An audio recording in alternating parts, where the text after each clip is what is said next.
Hi.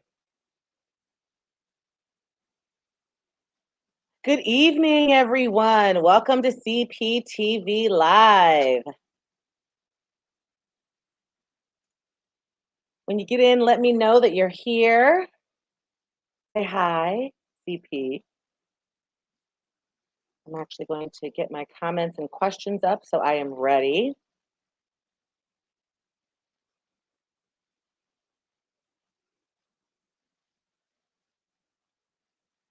Make sure we're in here. There we are.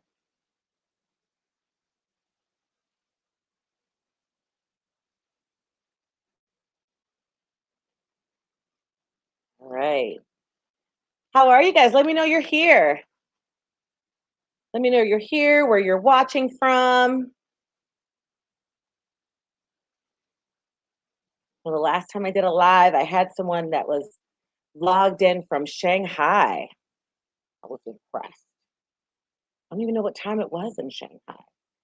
We'll give people a chance to get in before we start talking about starting your business, actually setting it up right, getting it going, making money from it, doing all that good, sexy stuff that makes you want to be an entrepreneur. That is what we're talking about today. I have been talking about it all day, actually, not only with my coaching clients, with my students, but obviously in my master class, which is happening all week long. I think our first lesson was deployed on Sunday. We are right now in lesson 2. And the masterclass is all about the 6 steps that I have implemented every single time I started a business to get it from scratch to $1 million status. And I kind of walk you through what those 6 steps are. So today I am logging in to do a live to make myself available to answer any burning questions that you may have that you're experiencing as you open your business and start your business, but also to kind of walk you through an idea of what those 6 steps look like, because I am flooded and inundated most of the time from you guys, because we're streaming right now live from both YouTube and Facebook. So everyone, welcome. Good afternoon from Alaska. Amazing. I've never been to Alaska. It is on my bucket list though. It is on my bucket list. So maybe when I pick to go there, I can look you up. Yeah, so we're both on Facebook and YouTube. I want to say hi to my CPTV family in both places. In both places. Thank you guys for tuning in today. Very excited to be available to answer your questions, but to also kind of walk you through what it really takes to really set up your business, to start your business, to build that business from scratch so that you can ultimately achieve that entrepreneurial freedom that you desire. The stuff that you inbox me with, the questions that you DM me with, the questions that flood my DMs on IG and on Facebook, and on YouTube as well. And then also the email messages. For those of you who are CP insiders, you're on my list. I get your questions. I've been accumulating those questions, and I want to make sure that I answer those questions for you guys today. And obviously, the questions that come in. So if you are an entrepreneur, an aspiring entrepreneur, someone who dreams of being an entrepreneur, someone who's been dabbling in entrepreneurship or dabbling with their business, please make sure you put your questions in. I will make sure as we continue to talk that I answer those questions to the best of my ability, and really give you some real life experience and insight into what it really takes to get that business going, to start that business, to make it a reality, to make it true. And I'm excited to be doing CPTV Live. I haven't done a live in a long time, but I do want to dive into what you guys know me for, which is that content that you can walk away and implement in your lives immediately. So oh, it is a nice place to experience. Come on, I'm going to take you up on that. I'm going to take you up on that for sure. So I want to start by talking about, a little bit about my journey in entrepreneurship and really kind of where these steps came from. And I share a lot more detail and obviously a lot more in depth in the masterclass.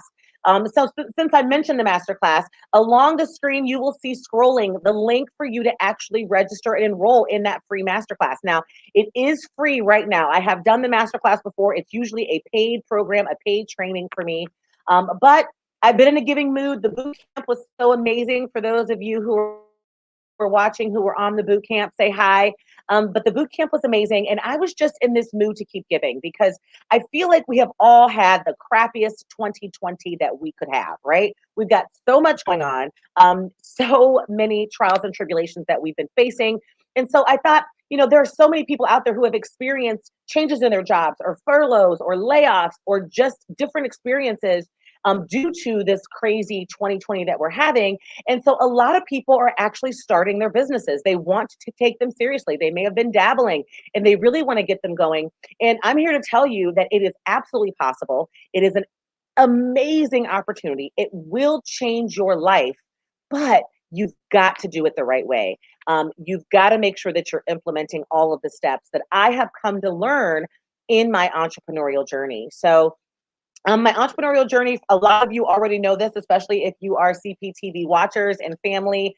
But also, if you follow me on Facebook, you've seen kind of my journey began a little over 20 years ago when I was kind of thrust into an entrepreneurial experience. But at the time, I didn't realize that I was really owning a business. I was provided with a contract with a government agency and was working overseas, living in Africa and working with nonprofit organizations to help them actually get started. I was working with their founders. And that was when I really learned that I have this knack for starting things from scratch and building businesses and building organizations step by step. But even though I was doing that as a consultant and as a paid contractor, I did not really realize mentally that that's what I was doing, that I was building a business from scratch.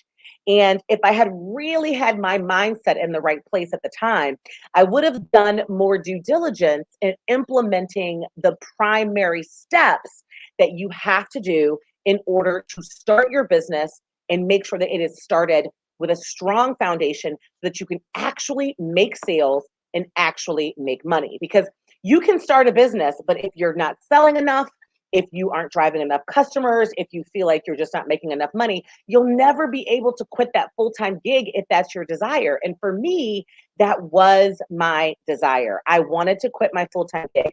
And I didn't really have my mind wrapped around that. I just thought of it as a job. I didn't really embrace it as an entrepreneurial experience. And so I did it all wrong. I messed it all up. My income was capped. My contract was the only one. I didn't go after additional contracts. I didn't do anything to drive leads into my business.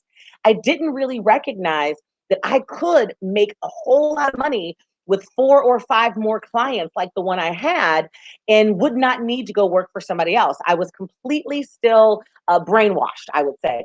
Brainwashed from what you're supposed to do when you finish graduate school or when you finish college. And at that time, I had just finished graduate school and I started living overseas and didn't really realize what an opportunity entrepreneurship truly was. Now, I always had that entrepreneurial itch. I always had that nagging feeling while I was sitting there working for other people that I was destined for bigger and better things and that I should have been working on bigger and better things, but I just didn't have my mindset in the right place. And so when I started my business after that contract, it, expired, my business kind of expired and it kind of sat there.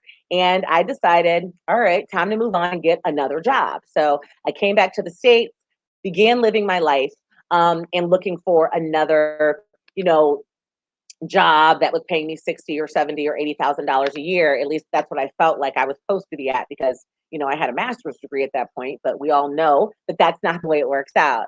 Right. So I did. I came back, I started working for someone else and got this manager that I was doing all the work for, teaching her everything. She had no idea what she was doing. She was making twice as much money as I was. And that was when that itch really, really kicked in. And I realized, you know what, girl, you can do this. You can start this business. And so that was when I really began to think of it seriously. And I even did it wrong then. That was like, kind of like my first business, but I was even doing it wrong then. And slowly but surely, as I began to progress and experience the challenges that came along with entrepreneurship, I realized that I wasn't doing it the right way. And at the time, divine intervention, the universe kicked in and jeopardized my business. I had gotten married and I was going through a divorce. And that divorce was traumatizing to say the least, but it was also very eye-opening because I realized that I had not set my business up well. And I hadn't set it up well because I lost it in the divorce. I mean, literally, my ex-husband fought me for half of what I had worked for and accumulated. And because I didn't have the paperwork set up right, because I didn't have the business set up well, because I didn't really create a strong foundation, if I didn't actually dissolve it and start all over, he was going to continue to get half of everything that the business earned for the next 15 years is what alimony was scheduled to be at. And it was devastating for me. The idea of it was devastating. And that was really opened my eyes up to paying attention to the 6 steps. And I'm going to talk to you guys about what it really takes, but it opened my eyes up to that. So I think a lot of people have experienced that in 2020. Tell me in the comments if that's been your experience. If you are an entrepreneur and you are a business owner, were you really able to take advantage of some of the support that was offered by the government through COVID? There were very specific criteria surrounding businesses, legit businesses, that you could take advantage of applying for grants and, getting a PPP loan and getting an EIDL loan, but your business had to be set up very officially. And I had a lot of people reaching out to me during that time with questions like, why am I not eligible for unemployment? And I'm like, well, are you officially a W-2 of your business? Well, no, my business isn't really a business. I haven't done it yet. I don't have my LLC. It's just a sole proprietorship. I thought that was okay. There were so many things that came up during that time. And did any of you guys experience that? I mean, did 2020 open up your eyes to the need for you to really push forward and do this business thing? Because if it hasn't, I don't know what will. Okay. I do not know what actually will for you. Excuse me. So let me hear it. I mean, did you experience some challenges in 2020? Were you able to figure it out and navigate it alone? Were you able to do it well? Maybe you were. Let me know. But let me keep moving forward because I want to make sure that everybody understands what it really takes to build entrepreneurial freedom, what it really takes to build a successful business and to move through the stages of entrepreneurship. And again, I dive deep into it in the masterclass. So if you want to get in on the masterclass, I would recommend that you do it now because enrollment actually closes in 48 hours. I think it closes out tomorrow at 11:59 p.m. will be your absolute last opportunity to take advantage of this masterclass for free. So the link is actually below in the comments. It should be in the comments for you guys. It should also be scrolling across the bottom of the screen there. You want to go to www.cherylcperez.com/6 steps masterclass, all one word. You'll enter your email, your name, and boom, you're in for free. And the video lessons, it's all video based. It's a virtual masterclass. And the video lessons have already been deployed. They've already started, but you will be able to catch up. Video 1 just started yesterday, I believe. And lesson 2 will come out for you guys today. So if you go in and you actually register for it, you will get access to video 1 and video 2 immediately. So you will not be behind. You'll be able to catch up. But I really talk about what it takes to get your business going. So I see that 2020 actually opened up your eyes, absolutely. And you had your business set up as a DBA, a doing business as. So you were sole proprietor, I'm assuming, and doing business as your business. So was it officially set up that way? Did you actually have your paperwork in place? Let me know. And what questions do you have surrounding that? Because if you are a sole proprietor doing business as a business name, yeah, you were going to have some difficulty during that whole process of being able to get some stuff done and be able to take advantage of some of the loan opportunities and the grant opportunities that existed out there. I had a really good friend of mine that was also that has become a student ever since, who was set up, and was basically paying herself as a 1099, and her business was completely shut down during the lockdown, and she was unable to serve her clients. And so she decided that she wanted to go and try to apply for a lot of the unemployment relief that was put out there, and she wasn't able to. She just wasn't, because she wasn't technically a W-2. There was no record of her being paid by the business. So it was completely devastating for her. And obviously, shortly thereafter, she came to me and she's like, I don't think I have this thing set up right. I need your help. Can you help me? And so now we're working together very closely. But yes, I agree with you. Blossoming, I realized how I had no control of my life. I was in the same boat as you, Blossoming Goddess, which I love that name, by the way. I was in the same boat as you. Um, I didn't have any control over my life. I wasn't maximizing my potential as an entrepreneur. And I kept believing that having a side hustle was going to be just as satisfying as doing my business full time. I have since come full circle. I'm on my fifth business. I've got, an overall umbrella organization that controls two other businesses as brands. They're very successful. And I've had everywhere from one employee, just me, all the way up to 65 employees. And it's just been an amazing ride once I did it the right way. So let me talk about what those steps are. And as I talk, as you think of questions or comments, please make sure you're putting them in the comments below. Let me make a quick look and see if I have to answer anything before we get going. Okay, yes. So you had all the paperwork in place. You had an LLC, but wasn't using it, and you had two EINs. So you were not set up as a W-2. Absolutely. So you weren't using your LLC's name. You were just kind of using your own. Of the major steps that I talk about, it's actually step 3, believe it or not, because there are some steps that I would say go before the actual official setting up of your business. But that is a very important point to make. Setting it up and making it official, which is one of the crucial steps, is critical. So I'm going to expound upon that since we're along those topics, and I want to make sure that I'm meeting your needs. What is involved in that step? So let's talk about that a little bit, because step 3, which is kind of setting up your business and making it official, really does include 3 primary areas. Okay. So when I talk about making it official, I've got some really interesting information for you that I think you'll find interesting. 28% of all existing small businesses, and there are 542 million businesses worldwide. The United States has about half of those businesses.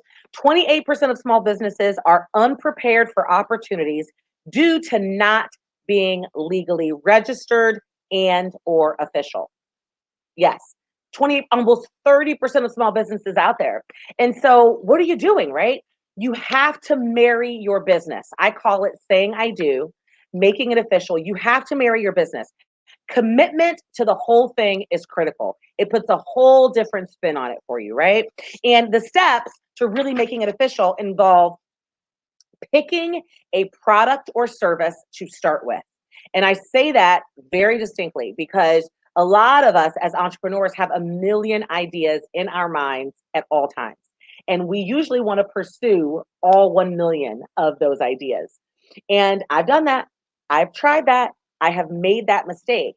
And all it does is complicate things and prevent you from really being able to drive revenue, because you've got a million things going on. You're completely overwhelmed. And when you're doing a million things, it's very difficult to do any one of those million things well.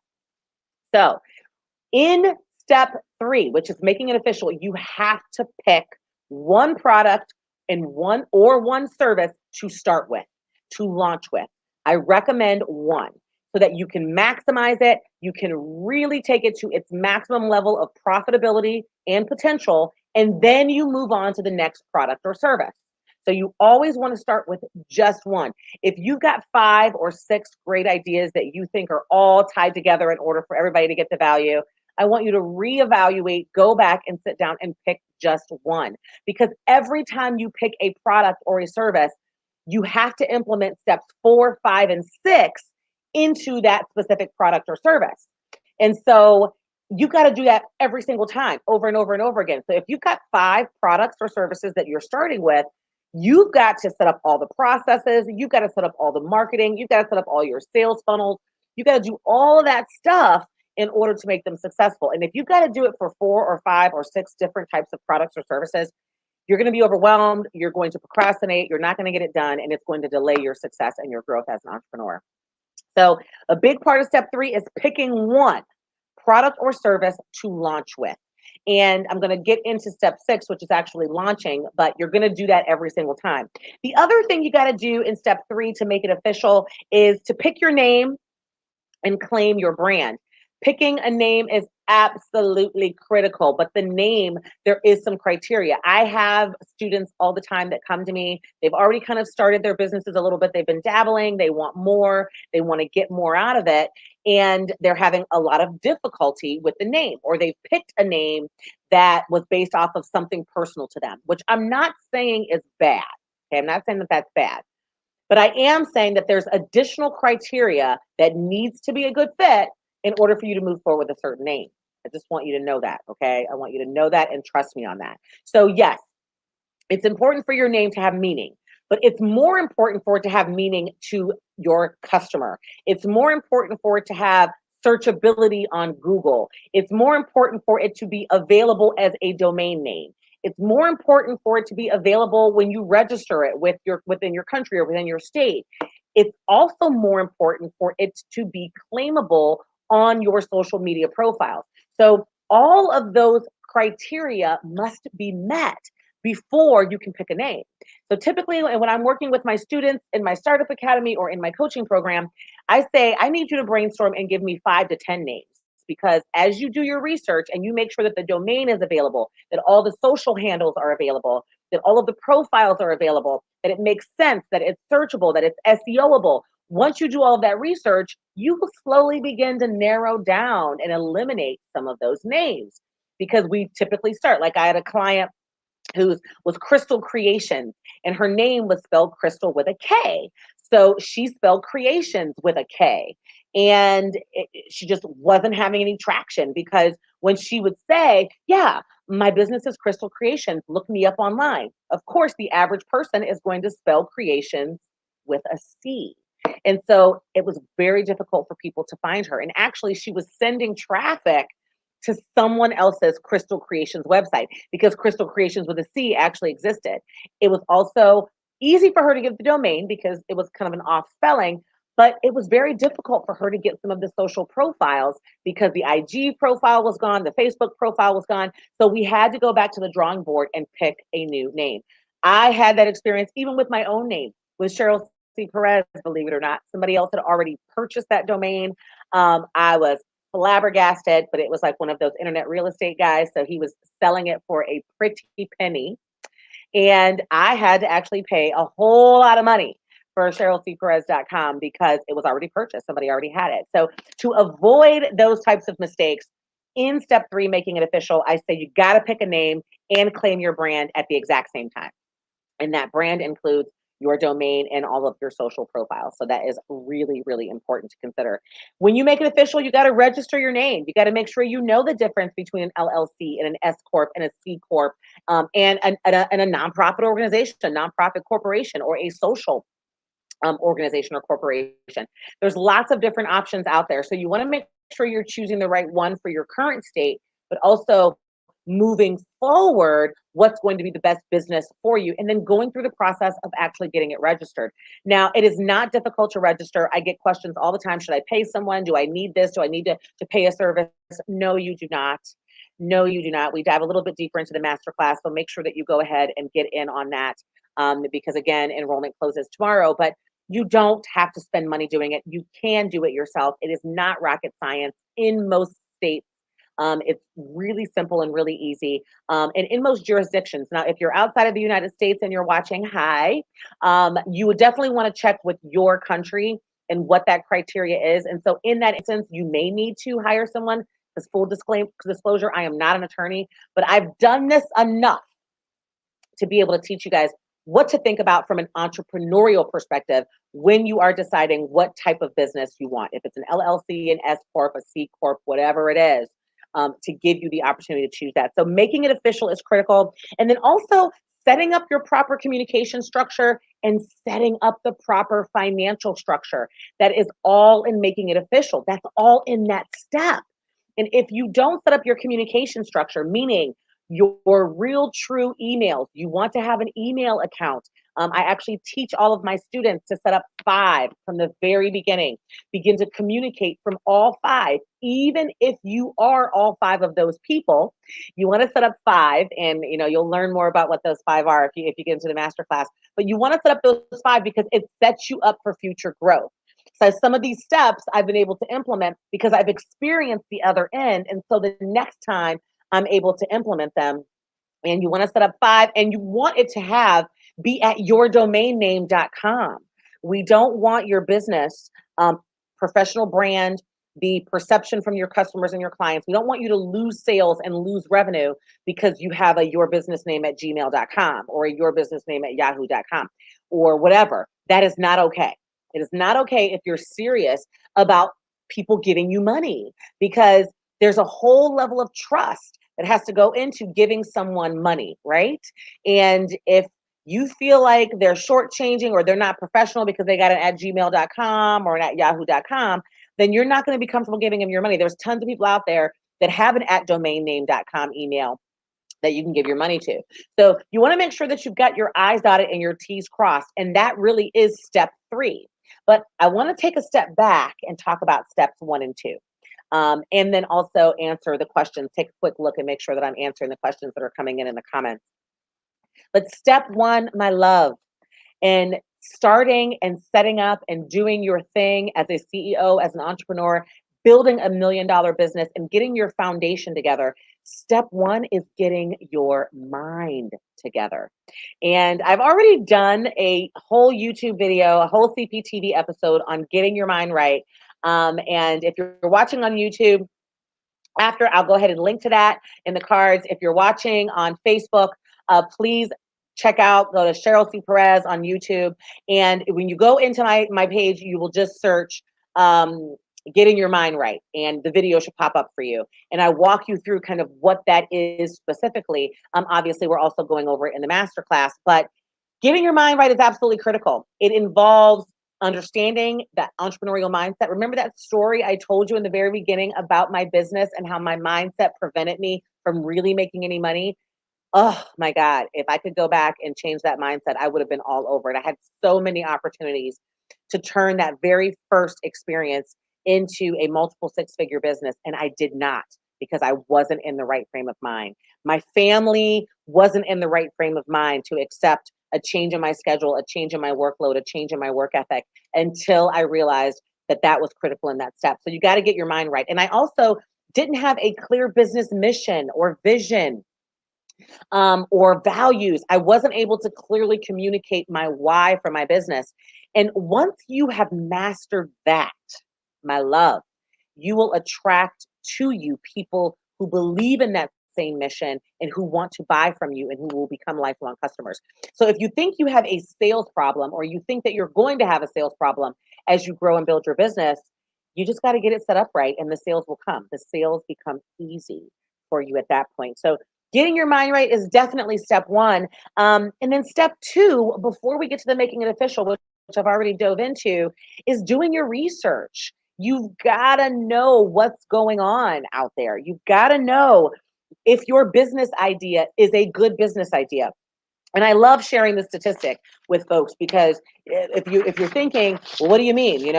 42% of all businesses fail because there was no market need for their product or service. That's right. So when you talk about the fact that most people believe that businesses fail out there because they don't have enough money to get started, or they couldn't get a loan, or they don't have enough capital, that is not the number one reason. The number one reason is because as entrepreneurs, we usually start our businesses based off of an idea that we've had because of a need that we've experienced ourselves. That's usually where it starts from, right? You've experienced that something is missing out there, so you think to yourself, I can start a business to take care of this need. Well, that's okay. That's kind of where it all starts. But once you have that idea, you have got to do your research and validate that idea that there are other people out there that are going to actually pay you for it. Because if you don't, unless you plan to be the only person that's going to buy from you, it don't matter what you think or what you want, right? You have to validate that business idea. It is absolutely critical. And so you've got to do your research. You've got to understand your competitors. You've got to understand your market. You've got to define what your industry is and your niche. You have got to make sure that you have determined what all the costs could be. This is the phase, this is the step where you figure out your initial budget. This is the step where you find your market and your blue ocean. This is where you figure out who your competitors are, not because you want to eliminate them, not because you don't want any. Because I've had people say, "Oh, I don't want any competitors." That is a very, very bad idea. You don't want to create something that has no competitors. If there's nobody out there already doing it, that probably means somewhere along the line that everybody else realizes that there isn't going to be anybody out there paying for it. So keep in mind, if you are doing research for your business idea and you don't find a whole lot of stuff already going on, back away from it, because that means that other people have probably tried it, guaranteed. They just realized that it wasn't going to be profitable or nobody was going to pay for it. And so you want to make sure that you've got a good understanding of what's already out there. And you want to have competitors because they're great people to inspire you. You will find out what their strengths are, what their weaknesses are, and you can create your product and build your business to capitalize off of those weaknesses, to improve upon those weaknesses. And that is where you will find your blue ocean. I call it your unique impact proposition. That's kind of the CP term, your UIP, but that's how you find it. You have to first uncover what's really truly missing and what those folks out there claim to be doing the exact same thing that you're doing are doing wrong, so that you can improve upon that and do it very well. So that's step 2, right? You've got to do your research. You've got to find out all that you can. You have to eliminate any confusion, any lack of knowledge, any gray areas in your mind. And there are so many ways of things you have to do in order to get the research done. And there's so many tips and tools and research opportunities out there. But the biggest one that I tell people is Google. Obviously, right? You want to start with Google. YouTube is also amazing for searching that kind of stuff. But you want to make sure that you are out there doing your research in step 2. And then we just talked about step 3, right? Making it official. Some of you guys have already mentioned in the comments your not so great experiences when you didn't do a great job at making it official. Let me do a quick scan to see before I talk about steps 4, 5, and 6. And obviously, I'm not going to get into the details because, again, that's in the masterclass. I want you to register for it if you want to dive even deeper. But steps 4, 5, and 6 are really critical as well. And step 4 really starts with setting up your processes, setting up your initial startup standard operating procedures, your SOPs. I do an entire video, well, a brief video training on SOPs and YouTube. So if you're watching from YouTube, after the fact, I'll link to it. If you're watching right now, hang around afterwards. The video is right here. If you are watching on Facebook, go out to YouTube and check it out, how to create those processes. Absolutely critical and important. They are so important to your success. So many times, entrepreneurs, especially new entrepreneurs, I know I did it, we missed the boat on actually sitting down and creating what our sales processes are going to look like for that product or service, what our service processes are going to look like for that product or service, and what our money in and money out processes are going to look like for that product or service. All of them are extremely critical for you to put in place. So you've got to have them. You've got to have them to start. If you don't, you will miss out on sales and sales opportunities and revenue hand over fist. I did it so many times before I realized how important step 4 really was. And just your basic process and sales process. And I alluded to that in the very beginning when I said you got to pick one product or service, right? Because every single product or service that you pick or don't pick is going to be one that you have to create your processes for. Every single new thing that you put out, you've got to create a sales process, a service process, a money in process, and a money out process for every single one. If you don't have time to create all those processes, then stop coming up with so many business ideas to launch at one time, products or services to launch at one time, because it is absolutely critical. A sales process includes what happens, what do you walk people through, what sales do they go through in order to say yes and ultimately buy and give you that money. And then once they do, What is their onboarding process? How do you get them into your product or service? How do you ship them what you're selling? How do you have your initial coaching or consulting call? How do you set up whatever it is that you're offering? How do you get them their party planned? How do you get, the event done?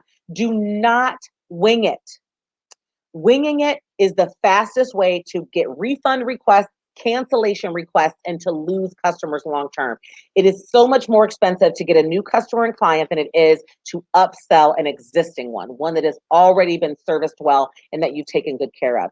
It is so much cheaper to do it that way. And oftentimes you will lose those customers, you will see refund requests, you will see cancellations, and you will get bad word of mouth press if you don't have good processes set up. So step 4 is absolutely critical. You got to map out your sales processes, your service processes, your money in process, and your money out process. Those are the 4 critical ones that you need to start with every single time if you're setting up your business. Now, step 5 is my favorite. It's kind of my mojo. It is all about the marketing. You got to market it and you have to sell it. And you guys, if you have watched CPTV for a long time, you know that I am huge on content. I am huge on growing an audience. But consistently marketing, just drives leads into your business. I have a waiting list right now for my one-on-one coaching program. And it is a high ticket coaching program. My coaching program, I've got 2 different ones. And one is $12,000 a year at minimum. The other is almost $18,000 a year. Yes, that's how much it costs, right? And I've got a waiting list.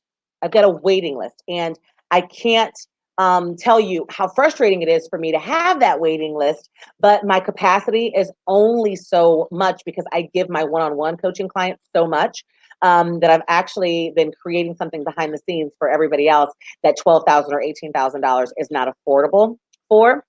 But that coaching process, that marketing that I do drives those leads into my business in order for me to even build a waiting list. So when you're marketing it, the first thing you got to do is set up your marketing plan, determine what that strategy is going to look like, really figure out what you've got to do in order to get marketing off. And you've got to build an audience and grow that audience using your social media, using building an email list, using delivering valuable free content to provide people with you being an expert so that they want to come to you to buy your product or service. You've got to create all of your marketing funnels, whether you do paid ads, whether you're just doing free ads, whether you've got a podcast, a YouTube channel, whether you're growing it on IG, whether you're growing it in Facebook groups, whatever it is, whatever your marketing strategy is, and there are tons of them, more than even the ones that I just mentioned and threw out there for you, but you've got to get it going and going in the right direction. And you've got to create your funnels. You obviously have to create a kick-ass website. And the website is absolutely critical. What needs to be included in a website? Sometimes people are like deer in headlights when it comes to creating a website. I get it. There are so many different options out there. And it's nice. I actually have a very easy system of creating a website from start to finish, your primary pages and all of that stuff, because I've done it a few times myself. I've actually built my own websites. Now I don't build them anymore. That's done by someone else on my team. But it's a beast, and you've got to get your website in this whole thing, your step 5. And you also have to set up all of your social media. I get sometimes from entrepreneurs that will say, I don't like social media. I hate being on social media. I'm not into social media. And at that time, I'm always like, whatever. If you're into entrepreneurship, then you're into social media because it's a primary marketing vehicle right now in 2020. It's not going anywhere. It's going to continue to grow. So if you don't have a good handle on your social media presence, it is absolutely critical that you get it, right? That you get it, because social media is going to be critical to you. So that is all a part of step 5.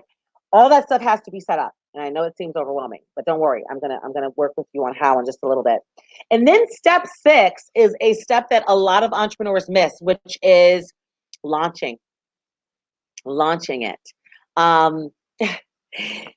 You have to launch your business. You have to scream it from the rooftops. You have to say to people, I am open for business. And you have to launch every single product or service, which includes a full-fledged launch strategy. Now, once you learn how to do an effective launch, however you do it, whether you do it primarily on social, whether you do it by doing something live, whether you do a speaking engagement, whether you do, a free masterclass, whether you do a boot camp, whether you do something in your face, whatever it is, there's so many different ideas and options out there for launching.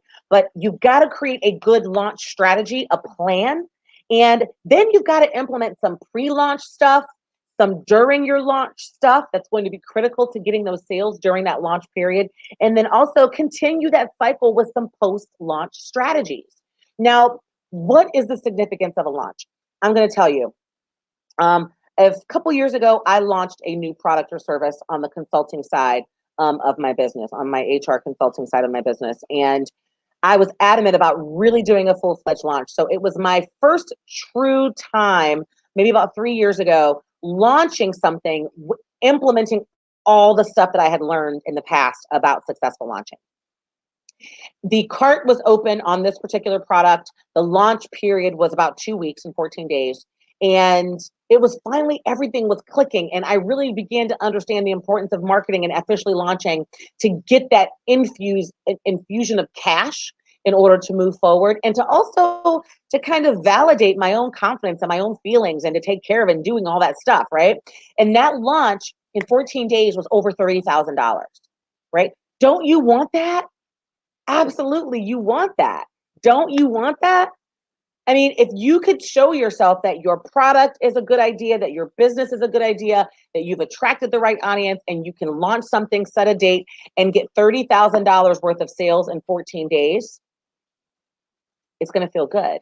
And that was a result of finally having all the steps in place, finally doing it the right way, finally officially launching, and finally implementing what I had learned over the years. And now it's just a matter of replicating it and duplicating it and teaching others how to do it, because it is that powerful in your life and in your business. So I wanted to make sure that I could jump on today and just kind of share with you guys a little bit about what it really takes to start and get that business, grow that business. If you are still in the early stages of entrepreneurship, you are trying to get to that point where you are ready to scale.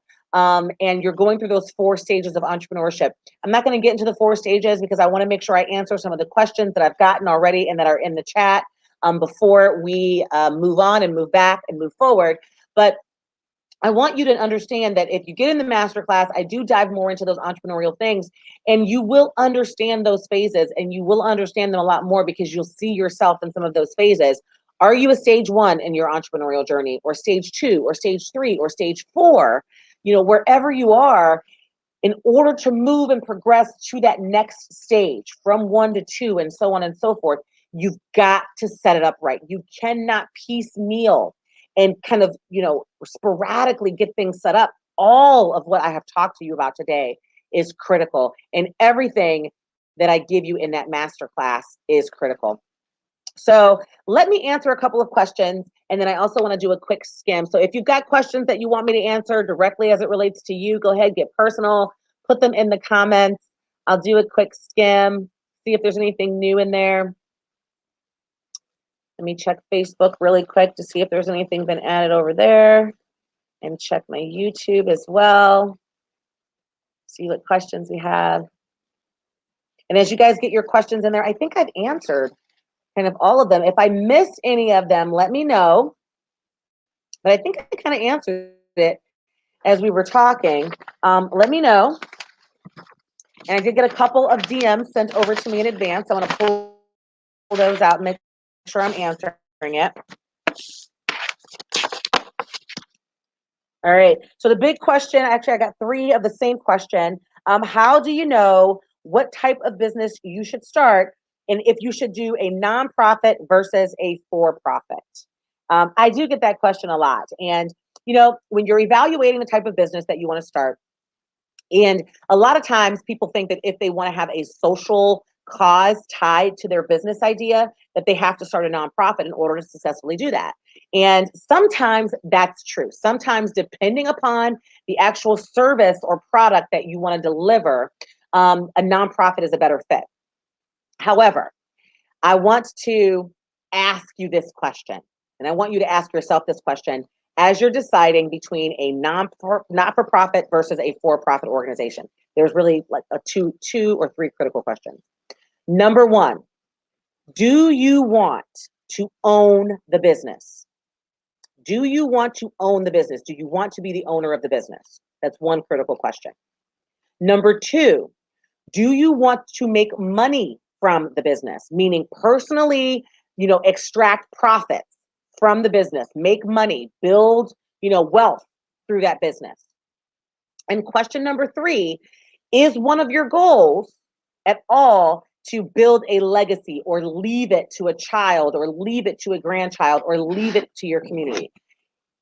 Those are the three critical questions that you have to ask yourself before you decide if a not-for-profit is better for you than a for-profit organization. And the reason why I ask those questions is because if you answer those questions, any of them or all of them, yes, then you don't want to start a nonprofit. Because when you start a nonprofit, you will not own it. You will not own it. You also will not be able to extract any profit from it.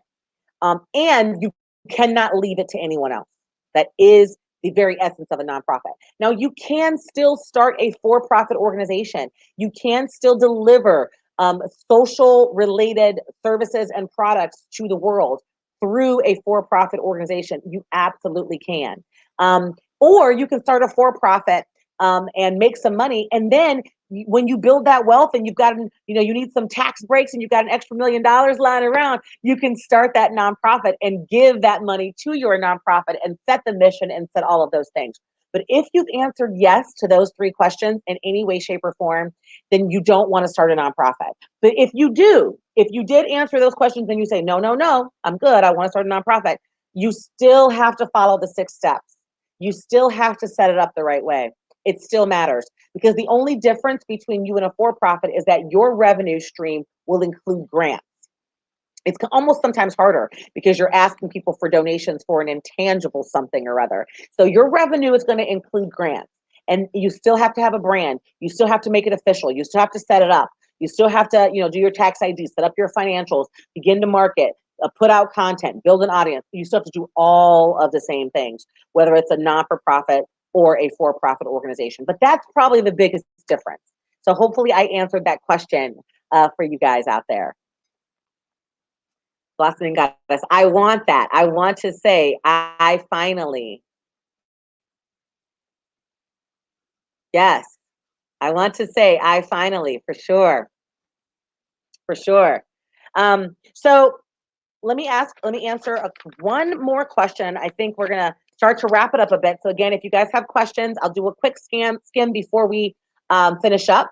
So go ahead and put those in the comments so I can see them. And I got one more question. CP, I'm having a hard time driving sales. I've been dabbling in my business. There's that word, dabbling, right? I've been dabbling in my business for about a year, and I felt like I was making great money for it to be a side hustle. But how do I drive enough revenue in order to feel like this can be my ultimate end game and full-time gig? Okay, so that's a very good question. How do you drive more sales so that you aren't always stuck in side hustle mode and that you can actually start to move into stage 3 of the entrepreneurial journey, which is the scale and grow? And that's a great question. Honestly, it goes back to the 6 steps. Everything goes back to the 6 steps. Every single one of my answers is going to go back to the 6 steps, because that's how you do it. If you haven't set up your business, if you've missed any of those steps, if you haven't done all of those steps, we got to go back, we got to start there, and we got to get the foundation in place, because you won't have the capacity to handle the sales that you want, okay? You have to have the capacity to handle the sales. I get a lot of students that say, I want this big contract. I want that, $1,000 sale. I want that $10,000 sale. And my question always is, do you honestly feel like if someone walked up to you tomorrow and said, I want to place this order, I want to hire you to be my consultant, I want to hire you to be my coach, I want to do this for you, and I'm going to give you a $100,000 sale in order to do it, would you be ready to really pull that off? Could you absorb a $1,000 order right now? And the answer 9 times out of 10 is no, because some of the steps were missed, we're off kilter, and we haven't set up that foundation to build our capacity. That is what I do. That is my area of specialization. That is what I focus on, building organizational capacity and building business capacity so that you can scale. Once you have that business capacity, that basic capacity in place, you will scale, and you will scale rapidly. It will go fast. I have seen businesses fail for two major reasons. One, they didn't have enough revenue to keep open. And two, they grew too rapidly to keep open. So they began to kind of leak customers out the other end because some of the steps were skipped. I've done it. Which is when I learned, don't skip none of these steps, girl. And I'm telling you, I don't skip none of these steps. So how do you get enough customers and drive that revenue so that you can begin to see the light at the end of the tunnel, so that you can begin to feel like your business venture, your business idea is going to make you enough money to really live and to really survive? You've got to make sure that you've got all of the capacity in place. You've got to make sure that you've got it set up properly, that you've got your processes down pat, that you've got step 4 done, that you know how to market, that you've got an effective marketing strategy and plan, that you've got some launch strategies in place, that you can actually put it out there, that you're officially a business, that you've got your finances set up, and that you've got your mind wrapped around what to say when someone says to you, "What do you do?" in 30 seconds. What do you do? Why should I be attracted to you? Why should I believe in you? Do we connect in any way whatsoever? So that's the answer to the question. It's not some magic pill. It's not some magic go viral post that's going to get you to millionaire status. It's setting up your business the right way so that you have the capacity to be able to take advantage of every revenue opportunity out there that exists. Right now in my businesses, I've got 6 different revenue streams that drive revenue to get you to that 7-figure mark, right? It's not just one. And the reason why I can afford to have those 7 different streams is because we have the capacity. And I've got the capacity to add another 10 million to what my revenue looks like. I can see into the future and say, okay, yes, we need to do this, we need to tweak this, we need to tweak that, or I'll never get to 5 million, I'll never get to 10 million. And that's ultimately where I know, my dream is 100 million, to a billion, obviously. But I know I've got the capacity to get there. So that is the answer to that question. And hopefully I answered it well for you. Let me see what questions I've gotten here. I want to start, show this one here.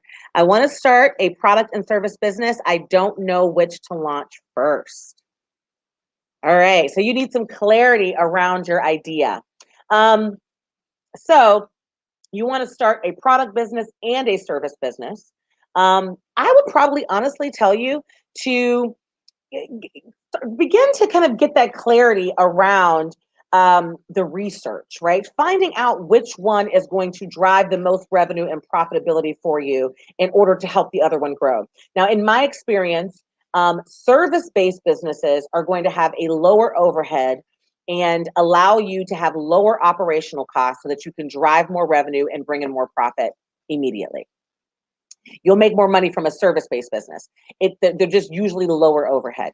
Then you'll be able to branch out and add products and services. Like I have a dream in my service-based businesses to add products as well later on down the line, after I've grown my brand a lot more and I'm able to kind of create things that my audience is going to want to purchase for me. So that's also on the game, the mindset for me as well. So I'm with you, girl.